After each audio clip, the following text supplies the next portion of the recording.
Hello everyone, welcome back. इस episode की शुरुआत में हम देखते हैं कि कैरल, गेल और एरिका बेबीज के साथ खेल रही होती है और तभी वहाँ पर टेंडी उछलता हुआ आता है और उन्हें बताता है कि उसने फाइनली वो रूबिक क्यूब सॉल्व कर लिया है।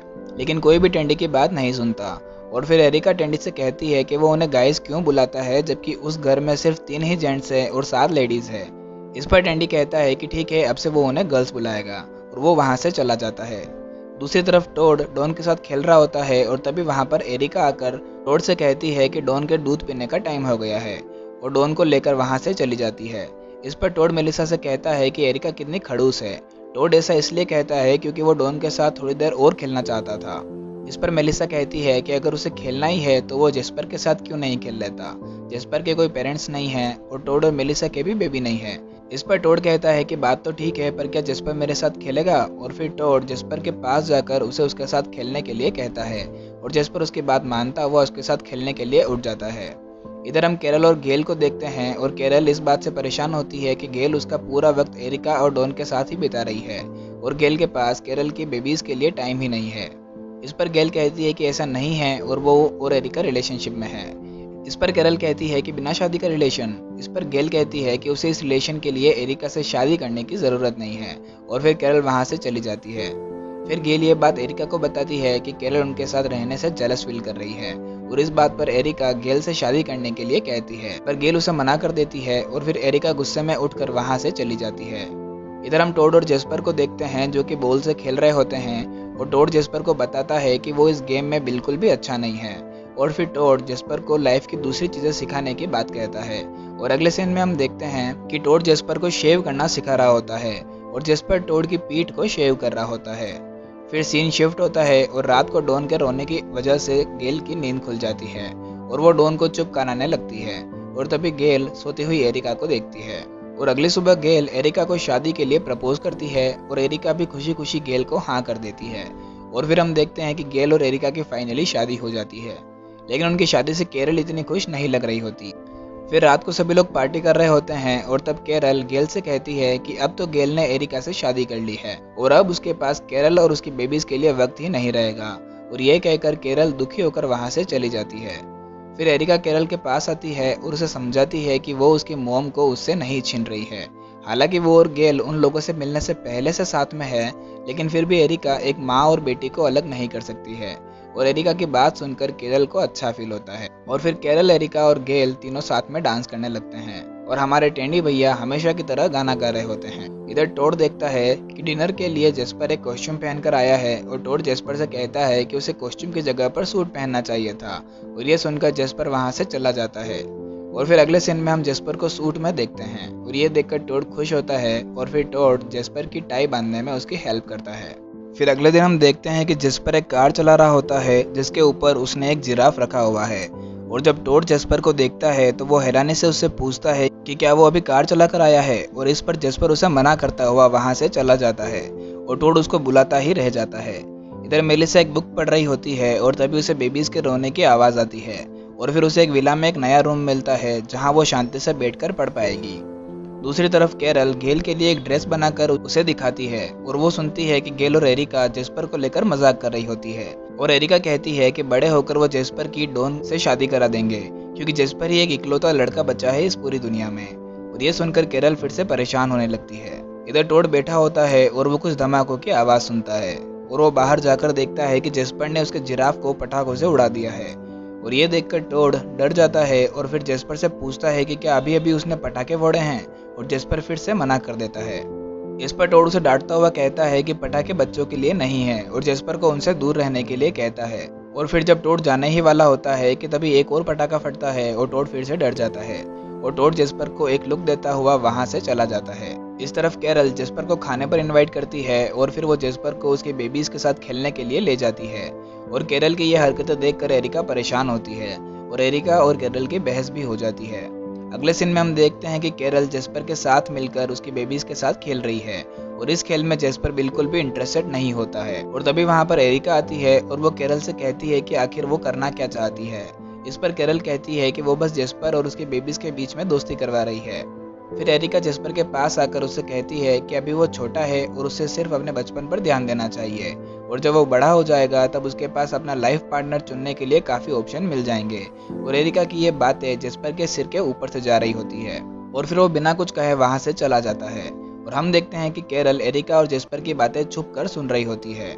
इधर टॉड टेंडी के पास जाता है और उससे कहता है कि वो जेस्पर के बिहेवियर से परेशान है, क्योंकि जेस्पर उसकी एक भी बात नहीं मानता है और वो जेस्पर से परेशान हो गया है। इस पर टेंडी टोड से कहता है कि उसे जेस्पर से प्यार से बात करने की जगह उसे खड़ूस होकर बात करनी चाहिए, उसे जेस्पर को डांटना चाहिए और जेस्पर पर दबाव बनाकर उसे उसकी बात मनवानी चाहिए। और फिर टेंडी की बात सुनकर टॉड जेस्पर के पास जाता है और फिर टॉड जेस्पर को डांटने लगता है, लेकिन जेस्पर बिना कुछ कहे वहां से उठकर चला जाता है। जेस्पर मेलिसा के पास जाता है और उसकी शक्ल देखकर हम भी समझ सकते हैं कि वो कितना परेशान हो चुका है। इधर कैरल और एरिका जेस्पर को लेकर लड़ रही होती है और तभी वहां पर टेंडी और टोड भी आ जाते हैं और देखते ही देखते वो सभी आपस में झगड़ा करने लग जाते हैं। और तभी वहां पर मेलिसा आती है और उन सभी को चुप कराती हुई पूछती है कि आखिर ये सब चल क्या रहा है। मेलिसा कहती है कि वो लोग बच्चों की तरह जेस्पर के लिए क्यों लड़ रहे हैं। जेस्पर इस पूरी दुनिया में सिर्फ उन्हीं लोगों पर भरोसा करता है और वो लोग ही जेस्पर को परेशान करने में लगे हुए हैं। और मेलिसा कहती है कि जेस्पर अभी सिर्फ 9 से 11 साल का बच्चा है। इस पर कैरल कहती है कि वो इस पूरी दुनिया में आखिरी 9 से 11 साल का बच्चा है। इस पर मेलिसा कहती है कि जेस्पर ने इस वायरस की वजह से अपनी फैमिली को खोया है और उसने उसका बचपन भी ठीक तरह से नहीं जिया है, ना ही वो स्कूल गया है और ना ही उसकी एज के कोई दोस्त हैं। और ऐसे में अगर वो लोग भी जेस्पर के साथ इस तरह से बिहेव करेंगे तो ये कहाँ तक सही है। ये सुनकर सभी को अपनी गलती का एहसास होता है और वो सभी जेस्पर के रूम में उसे माफी मांगने जाते हैं, पर वो देखते हैं कि जेस्पर उसके रूम में नहीं है। फिर सभी लोग जेस्पर को ढूंढने के लिए निकल जाते हैं और जब टोड और टेंडी जेस्पर को ढूंढ रहे होते हैं तभी वो एक पुलिस के सायरन की आवाज़ सुनते हैं और उन्हें लगता है कि हो सकता है वो जेस्पर ही हो। फिर वो दोनों एक जेल के सामने जाकर रुकते हैं और वहाँ पर हम एक और नए शख्स को देखते हैं। फिर कहानी पास्ट में जाती है जब वायरस नहीं था और हम कार्ल नाम के एक शख्स को देखते हैं जो कि एक कैनिबल यानी कि एक नरभक्षी है और लोगों को खाता है।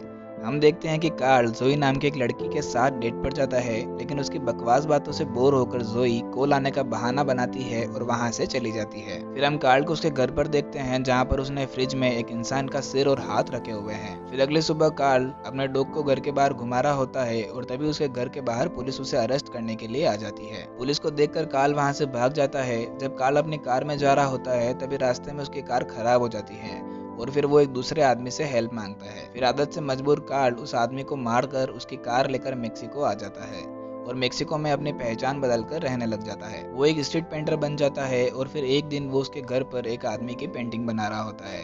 पेंटिंग के बहाने कार्ल उस आदमी को मारना चाह रहा था, लेकिन वो आदमी कार्ल के फ्रिज में रखे सिर को देख लेता है और वहां से भाग जाता है। और अब क्योंकि इस दूसरे आदमी को कार्ल के असलियत के बारे में पता चल गया था तो कार्ल को वहां से भी भागना पड़ता है और वो एक मोटेल में जाता है, लेकिन पुलिस उसे उसी मोटेल में अरेस्ट कर लेती है और कार्ल को जेल भेज दिया जाता है। जेल में कार्ल एक दूसरे कैदी की पेंटिंग कर रहा होता है और फिर कार्ल अपने पैंट में से एक धारदार हथियार निकालकर उस कैदी को मारने ही वाला होता है कि तभी वो आदमी अपने आप ही नीचे गिर जाता है और मर जाता है। और तब हमें पता चलता है कि वो आदमी उसी वायरस से इन्फेक्टेड हुआ था। और फिर धीरे धीरे उस जेल के सभी कैदी और पुलिस वाले मारे जाते हैं और उस जेल में अब सिर्फ कार्ल और एक गार्ड मार्टिनेज ही बचे होते हैं। और फिर वो दोनों काफी अच्छे दोस्त बन जाते हैं और पूरी जेल में साथ में ही वक्त बिताने लगते हैं। फिर एक दिन मार्टिनेज कार्ल के पास आता है। वो कार्ल के लिए ढेर सारा खाना लेकर आया था और वो कार्ल से उसका ध्यान रखने का कहकर वहां से जा रहा होता है। और तब कार्ल मार्टिनेज से आखिरी बार हाथ मिलाने के लिए कहता है और फिर कार्ल मार्टिनेज का हाथ पकड़कर उसे जान से मार देता है और उस जेल से भागने की कोशिश करता है। लेकिन कार्ल को उस जेल का कोड नहीं पता होता और वो काफी कोशिश करता है पर उस जेल से बाहर नहीं निकल पाता। सालों तक उस जेल से बाहर निकलने की नाकाम कोशिशों के बाद कार्ल हार मान चुका था और अब वो सुसाइड करने वाला होता है कि तभी वो जेल के बाहर कार की आवाज सुनता है और वो जेल के सायरन बजा देता है। और फिर हम देखते हैं कि वही सायरन सुनकर टोड और टेंडी उस जेल के अंदर आते हैं और फिर बड़ी मुश्किल से जब वो उस जेल का दरवाजा खोलते हैं तो उनके सामने कार्ल खड़ा होता है। कार्ल ने मार्टिनेज की ड्रेस पहन ली थी और इस वजह से टोड और टेंडी कार्ल को उस जेल का गार्ड समझ बैठते हैं। फिर टोड और टेंडी कार्ल को उनके घर ले आते हैं और बाकी सभी लोगों को कार्ल से मिलवाते हैं। कार्ल उन सभी को घर के अंदर आते ही चिल्लाकर डरा देता है और डर के मारे टेंडी कार्ल पर गोलियां चला देता है और कार्ल वहीं पर मर जाता है। और अगले ही पल कार्ल फिर से उठ जाता है और सबको पता चलता है कि ये उनका प्रैंक था। हालांकि गेल और बाकी सभी लोग कार्ल को देखकर खुश नहीं थे, लेकिन इस पर टेंडी कहता है कि कार्ल एक अच्छा इंसान है और कार्ल भी कहता है कि हाँ। फिर जब टेंडी कार्ल से पूछता है कि वो खुद ही गार्ड है तो फिर वो उस जेल में कैसे फंसा रह गया, इस पर कार्ल कहता है कि दरअसल वो उस जेल के डोर्स का पासवर्ड भूल गया था। फिर अगली सुबह कार्ल गेल के रूम में जाता है और उससे पूछता है कि उसे काफी अच्छी खुशबू आ रही है। इस पर गेल उसे बताती है कि उसने उसकी फिंगर जला दी है। इस पर कार्ल गेल की जली हुई फिंगर को बड़ी ही लालची निगाहों से देखता है, लेकिन फिर वो खुद पर कंट्रोल करता है। और जब गेल उस फिंगर पर लगाई हुई बैंडेज निकाल कर कचरे में फेंक कर चली जाती है तो कार्ल उस बैंडेज को उस बकेट से निकालने लगता है, क्योंकि उस पर गेल का खून लगा हुआ था। लेकिन फिर कार्ल खुद पर कंट्रोल करता है और रोता हुआ वहां से बाहर निकल जाता है। फिर जब टेंडी कार्ल को रोता हुआ देखता है तो वो उसे पूछता है। इस पर कार्ल उस बात को बदल देता है और पियानो बजाता हुआ टेंडी को एक सॉन्ग सुनाने लग जाता है। लेकिन टेंडी को कार्ल पर शक होता है कि कार्ल के साथ कुछ तो गड़बड़ जरूर है। इधर सभी लोग जेस्पर को ढूंढने के लिए निकल रहे होते हैं और जब टोड मेलिसा से साथ चलने के लिए कहता है तो मेलिसा कहती है कि तुम लोग जाओ, वो जेस्पर को कहीं और ढूंढने जा रही है। और ये बात सुनकर टोड को अजीब लगता है और फिर सभी जेस्पर को ढूंढने के लिए निकल पड़ते हैं। फिर कार्ल फिर से गेल के रूम में जाता है और उस कचरे की बकेट में से वही बैंडेज उठा लेता है, लेकिन कार्ल को ऐसा करते हुए टेंडी देख लेता है। और जब टेंडी उससे पूछता है कि वो क्या कर रहा था, इस पर कार्ल उससे कहता है कि वो तो बस इस कचरे की बकेट को खाली कर रहा था। लेकिन टेंडी को कार्ल की ये हरकतें सही नहीं लगती है तो वो गेल और बाकी सभी को उसके बारे में बताता है कि कार्ल अजीब है। लेकिन गेल और कैरल टेंडी से कहती है कि वो बेमतलब का शक कर रहा है और कार्ल नॉर्मल है। अगले दिन टेंडी छिपकर कार्ल पर नजर रखे हुए था और टेंडी देखता है कि कार्ल उसी बैंडेज को उसकी कॉफी में डुबाकर खा रहा होता है और ये देखकर टेंडी का दिमाग खराब हो जाता है। फिर कार्ल गेल के पास आता है और गेल उसकी जली हुई उंगली पर जो बर्फ लगा रही थी, कार्ल उस बर्फ को भी खाने लगता है। इधर हम मेलिसा को देखते हैं जो कि एक जगह पर एक बैग रखकर वहां से चली जाती है और तभी वहां पर जेस्पर आता है और वो बैग उठा लेता है। दूसरी तरफ टेंडी टोड के पास जाता है और उसे कार्ल के बैंडेज खाने वाली बात बताता है और ये सुनकर टोड को भी कार्ल पर शक होता है और फिर वो दोनों कार्ल पर नजर रखने का प्लान बनाते हैं। इस तरफ कार्ल गेल की पेंटिंग बना रहा होता है और उसके ब्रश वाले बॉक्स के नीचे उसने ढेर सारे चाकू रखे होते हैं। लेकिन फिर कार्ल फिर से खुद को कंट्रोल करता है क्योंकि अब वो और किसी को मारना नहीं चाहता था और वो वहां से उठकर भाग जाता है। फिर टेंडी और टोड कार्ल का पीछा करते हैं और देखते हैं कि कार्ल एक कब्रिस्तान में आया है और वो वहां पर खुदाई कर रहा है। उसे ऐसा करता देखकर टोड और टेंडी को कुछ समझ नहीं आता। फिर वो देखते हैं कि कार्ल ताबूत में से एक डेड बॉडी को निकालता है और उसे खाने लगता है। ये देखकर टोड और टेंडी की आंखें फट के चार हो जाती है। इस सीरीज के अगले पार्ट को देखने के लिए हमारे इस वीडियो को लाइक और चैनल को सब्सक्राइब जरूर कर दीजिएगा। Thank you for watching.